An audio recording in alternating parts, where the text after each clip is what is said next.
Assalamualaikum warahmatullahi wabarakatuh. A'udzubillahi minasyaitonirrajim. Bismillahirrahmanirrahim. Qad makarul ladzina min qablihim, telah melakukan makar atau tipu daya orang-orang yang sebelum mereka. Di sini para ulama menyebutkan siapa yang melakukan makar itu adalah Namrud, di mana Namrud itu membangun bangunan yang sangat tinggi, pencakar langit. Dia berkata ingin melihat Allah, Tuhannya Ibrahim. Saking hebatnya Namrud pada waktu itu. Wa'atallahu bunyanahum minal qawaid. Maka di kemudian hari, bangunan Namrud yang tinggi itu dihancurkan dari pondasinya. Fakharra alaihimus saqfu min fawqihim. Maka runtuhlah bangunan atapnya dari atasnya itu. Tentu menimpa isi penghuni bangunan. Watahumul adabu min haitsu la yash'urun. Dan datanglah siksa kepada mereka dari sisi yang tidak mereka ketahui. Jadi jangan main-main dengan Allah Subhanahu wa Ta'ala. Ketika Allah berkehendak untuk menurunkan azabnya, tidak akan ada yang bisa menolaknya. Bahkan Namrud yang merasa hebat itu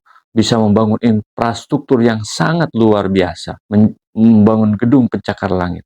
Gedungnya Allah robohkan. Dan dirinya sendiri juga diriwayatkan itu diberikan nyamuk, yang nyamuk itu masuk ke dalam kepala, sehingga dia selalu pusing kepalanya. Setiap hari dia harus memukul kepalanya untuk menghilangkan rasa sakit yang ada dalam kepalanya itu. Selama 400 tahun. Dia berkuasa selama 400 tahun. Kemudian Allah kirimkan penyakit itu selama 400 tahun pula. Sehingga pada suatu hari disebutkan, karena dia kasihan kepada tugas pemukul kepala itu yang selama beratus tahun itu memukul kepala.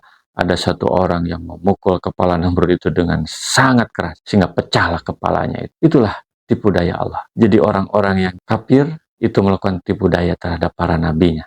Tapi Allah juga membuat tipu daya. Tsumma yaumal qiyamati yuhjihim. Kemudian pada hari kiamat Allah menghinakan mereka. Wa yaqulu aina suraka yalladzina kuntum tusyakuna fihim. Dan Allah berkata, kemana sekutu yang mereka buat, persekutukan aku dengan mereka, yang kemudian dengan adanya sekutu itu kalian memusuhi para nabi-nabi Allah, para petugas-petugas dakwah Allah. Qala alladziina utul ilma, kemudian berkata orang yang diberikan ilmu kepada mereka, innal hijal yauma wasu'alal kafirin alladzina, sesungguhnya kehinaan dan siksa pada hari itu kepada orang-orang yang kafir. Jadi mereka yang memusuhi para nabi, membuat tipu daya. Mereka yang memusuhi Islam, mereka yang memusuhi orang-orang yang menyebarkan kebaikan, itu di hari kiamat akan diberi kehinaan. Dan ketika di dunia mereka melakukan tipu daya, dan tipu daya Allah lebih dahsyat. Allah akan mendatangkan tipu dayanya dari sisi yang tidak mereka ketahui. Seperti apa yang dimaksud orang kafir dalam ayat ini, kita akan bahas pada ayat selanjutnya. Semoga bermanfaat. Assalamualaikum warahmatullahi wabarakatuh. Rasulullah SAW bersabda, baligu anni walau ayatan, sampaikan dariku meskipun satu ayat. Mari kita sebarkan jalan kebahagiaan dengan like, share, dan subscribe channel ini.